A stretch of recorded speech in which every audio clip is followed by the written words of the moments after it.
Hello and welcome to Sensational Shirts, because it is a Tuesday, and as you know from last week and the stream schedule posted to our Instagram, Tuesday is the day for Sensational Shirts. You'd have seen on Thursday that my clothes rail had arrived. Now that rail is to serve only one purpose, and that is this one. You can see it here. It's to display these football shirts. And I know what you're thinking. What about that bit? Well, that, my friends, is where the shirt will be going. So do not panic.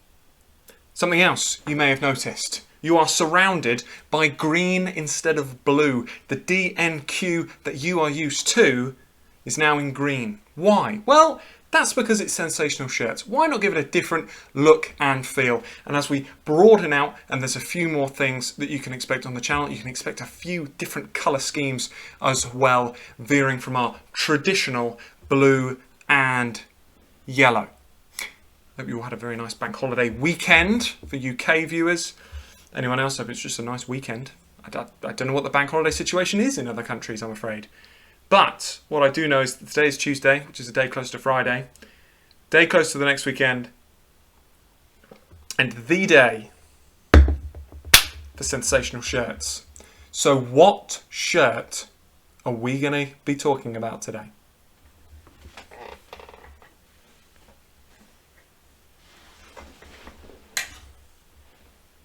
Wow. Indonesia. Incredible shirt. You can see there number 20 on the front. Neaten that up a touch. This stunning Indonesia shirt is also match worn. Who by? Number 20 himself. Bambang Pamungkas. Clean. Let's talk about the shirt first. Clean. Nice detailing. Nike, who had a long-running sponsorship with the Indonesian Football Association for a long time, that has now discontinued. But this is one of their best shirts from their time. You see there's a nice collar. It's a V-neck, tight V-neck. You know I'm normally against a V-neck myself, but this one's a nice tight V-neck with the white trimmings around the edge. Simple design. Again, nice there. It doesn't go all the way around. It's not a full hem. It's a partial hem, but it works. Same on this side, of course. You can see that it's legitimate and match worn because of the scuff there. You should be able to see that, and the scuff on the sleeve just there. The AFC, and of course the AFC on both sides stitched in. The badge stuck on as opposed to stitched in, but still in very good condition. And the detailing, as you would have seen at the bottom of the shirt there as well, giving it just a clean finish. I don't know what it is about red shirts, but similar with Manchester United this season, if it's clean, if it's just fresh, it has a real, something about it, real kind of tightened feeling. And on the back, very simple design, Bambang and 20. The numbers and the text quite low, as you'll see. There's a large portion here. Normally you'd expect the name there and the number slightly higher, but this is quite low. But then again, it's actually in the centre of the shirt, so it doesn't look too bad. And I do like the font. I do like on the numbers how it's got the red trim in the white text there. Very, very nice shirt. Very clean, very crisp, and obviously being a match-worn example, it's absolutely fantastic. And I'm very, very proud to say that I have this shirt as part of my collection. A real stunner, this one. A real stunner. So, let's start with the man in question, shall we? What can I tell you about Bambang Pamungkas? Any number of things. But if I had to sum it up in one word, that word would be Jakarta. Strange word, I know. But here's why. Bambang Pamungkas, fantastic club and international career, and actually in 2012 was voted as one of Asia's best players. Just let that sink in. An Indonesian footballer ranking that highly. You think now Heung-min Son walks that, but there's a number of other players as well, particularly from South Korea, who just walk that title. But it's actually Indonesian Bambang Pamungkas who was put up as one of the top players for that award. Number 20, famously, and he goes by the nickname Beppe as well. Fantastic. His club career then, 222 goals in 450 appearances, spanning a 20-year career. Let those numbers sink in for a second from Bambang Pamungkas. 222 goals in 450 games across 20 years. That is an incredible, incredible record. To put something on top of that, 38 goals in 86 international appearances. Just the cherry on top of the icing, on top of the cake, for a truly brilliant striker. Now, age 41, he has retired and he's gone back to Jakarta to manage there. His career then at Jakarta spanned, just to get this absolutely right, 6 years. He scored 80 in 126. Incredible record. Then he went out on loan. Then he came back and played for Selangor. Then back to Jakarta, where he scored 73 in 149. Then another spell away for a year, and then he came back to Jakarta right at the tail end of his career, the last 4 years of his career, where his goal ratio wasn't so good, 77 games, 10 goals. But at that point, in 2015, he was 35, so it's understandable, and that's when he rejoined. By the time that he retired 2 years ago, he was 39 years old. But in his prime, ages really 19 all the way through to 34, he was a fantastic, fantastic talent for both club and country. And now, being manager of Jakarta, back in Indonesia, I think, we certainly wish him all the best, but I'm sure that he will do exceptionally well there as well.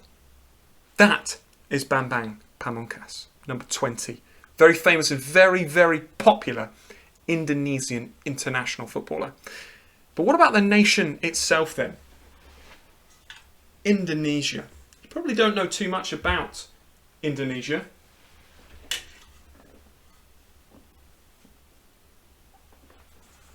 Southeast Asia is where you will find the nation geographically, but in footballing terms, they've had a troubled past. In 2015, it was suspended from FIFA. Why? Government involvement in the domestic leagues. And still now, things aren't fully sorted down there in Indonesia. The government keeps getting involved in the domestic season and FIFA aren't happy about it. At times you've had 2 leagues, only one of them recognised by FIFA, the other not even recognised by the Indonesian Football Association. And it's just not a very clear situation down there. There's so many teams, it's such a large country, of course, Indonesia. It's one of those ones, again, because it's Southeast Asia, you don't, certainly in Europe, you don't hear too much about the size of the country and how many people live there, but it is probably way more than you'd think, and therefore they have so many more club size and so many different things to try and contest with. And the government keeps getting involved in the domestic leagues, and this leads to suspensions, meaning they couldn't participate in qualification for the 2018 World Cup. Not necessarily saying they would have got there, but they also weren't allowed to enter the 2019 AFC Cup either, which does have more serious ramifications for a side like Indonesia. Now that ban has since been lifted by FIFA for Indonesia, but still things aren't sorted out there in the country, and the government's still trying to get involved. They've chopped and changed managers a number of times, including very, very recently. Let's talk about their World Cup qualification for a moment. Indonesia. They come straight in at round 2 of the new format of Asian qualification. But that is as far as they got, and they failed to secure a single win in qualification. 1 draw, 7 defeats. That's a group that included Malaysia, Thailand and Vietnam. Games that you would expect them to win, but they fell short. And their manager sacked. Their final nail in the coffin, a 2-0 defeat to rivals Malaysia. Malaysia going up in the world, as you may know, in the footballing sphere. Indonesia stuttering, and the tables beginning to turn. And without Bambang Pamungkas leading the line, Indonesia are struggling. Bottom, rock bottom of a group with Thailand, Malaysia and Vietnam is not ideal. Reminder of the last team in that group was, of course, the United Arab Emirates, who won pretty much every game, as you would fully expect them to. But Indonesia gone straight through to the Asian Cup qualifying playoff round, and that it's not looking good. Heavy defeats for them. Just a reminder of the sides in that kind of first round. You've got Guam, Chinese Taipei, Cambodia and Indonesia are the sides in there at the moment, and Indonesia in a few weeks' time will play against Chinese Taipei in a double-legger in the playoff games. That's the 7th of September and the 12th of October, those games. And to be honest, no disrespect here is intended on Chinese Taipei, but if Indonesia don't win those two games and get through to the next round of the Asian Cup, heads will roll. They will not be happy at all. But they do have a new gaffer in charge. Indonesia, a new gaffer, Shin Tae-yong, who is in charge, former World Cup manager, and that is off the back of their quite horrific failure to qualify. Not that they would qualify, but to certainly win some games in that tournament. You would expect Indonesia, based on history, to struggle against Thailand, struggle against Malaysia, looking at a few draws there, and beat Vietnam. But this is the way that some of these teams in Asia are operating now. Some of them are really improving. Vietnam actually got out of that group. Malaysia themselves will be disappointed they didn't go further this time. But Indonesia, a side who have such historical players such as Bambang Pamungkas and Boaz Solosa, will be really disappointed that they didn't go further in this competition. World Cup qualification, out in the first round. First round for them. Can they improve going forward? Those games coming up, like I say, 7th of September, the first leg, which is actually in Indonesia. My bet for that one would be an Indonesia win, but they're struggling. And there's I wouldn't know any Indonesian players now. Truth be told, I wouldn't know. Without really looking into it, I wouldn't know who they've got. And I think that smacks of a worrying situation down there in Southeast Asia. They don't have these cult heroes like Bambang Pamungkas anymore. And what does that mean for a side like Indonesia? Well, we've seen it means World Cup exit at the first available hurdle. They fell. They've not got their partnership with Nike anymore. They now have Mills, the Indonesian-based side. That Nike deal, a 12-year deal that ran from 2007 through to 2019, that has now changed with the retirement of Bambang Pamungkas. Not that had any part, but just, all these things colliding in about the 2019 time frame. And since then, we've had COVID. We're still going through COVID. We've had lockdown. Indonesia at times has been quite badly affected. And now Mills, some tough games in the preliminary Asian Cup qualifiers. Unfortunately, it is a team on the down. Back to the kit for a moment. Before we wrap up this Indonesia special, don't mean to have slammed them as much as I have. Bambang Pamungkas, a player that before watching this stream you may not have heard of, but you have now. And it's definitely a career to look into. Bambang has podcasts and a few other things that he's done since retirement. Like I say, now back in the managerial pool at Jakarta, where he is, of course, very famous there. Bambang Pamungkas for Indonesia manager. One day, perhaps, one day. But for now, Jakarta is his challenge. He's hung up the boots and got out the managerial notepad. No longer an Indonesian hero as a player, but perhaps a future manager there.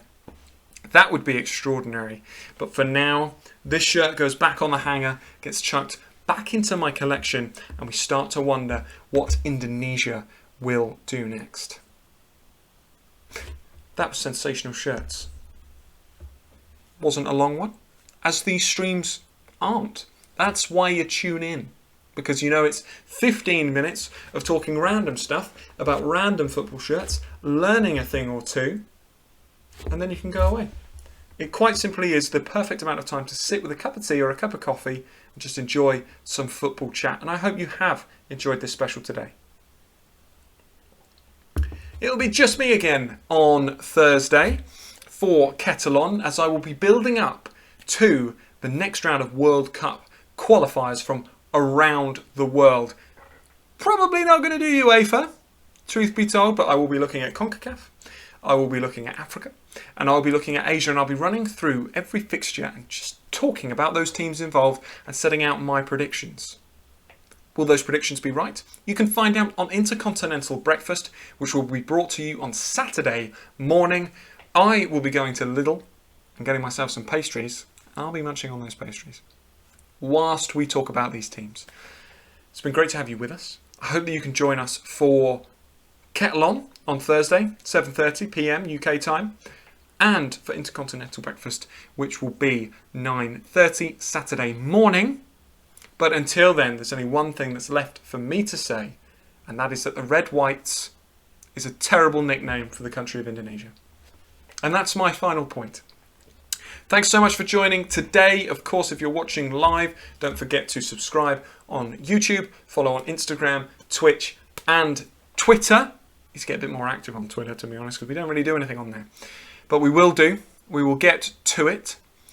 And thank you, of course, for watching. I'll speak to you very soon, Thursday afternoon.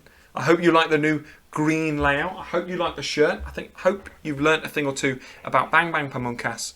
And all that's left to say from me is thank you. TTFN. Ta-ta for now.